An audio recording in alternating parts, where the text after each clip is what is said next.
Thunder Isang Rides kaibigan BNC06. Okay na. Oo naman. Kapag nagkakaedad tayo, mas unti-unti nating nare-realize na totoo ang isang kaibigan lang. Okay na. Isa o dalawa, kaunti lang. Basta, totoo.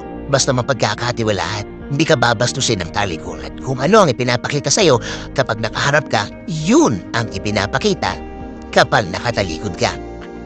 Makaka-relate ng mga tao merong iisa o dadalawang kaibigan dahil ang mga tao ito ay kabutihan. Kabutihan ang dulot sa'yo at sa iyong buhay.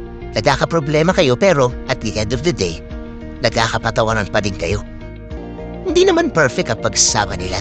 Nag-aaway din, nagkakatampuhan din, pero nagkakabati din kasi nga nasasayangan sila sa tagal ng pinagsamahan nila. Sa dinami-dami ng napagdaanan, hindi nila kaya itapon yun ng ganong-ganyan.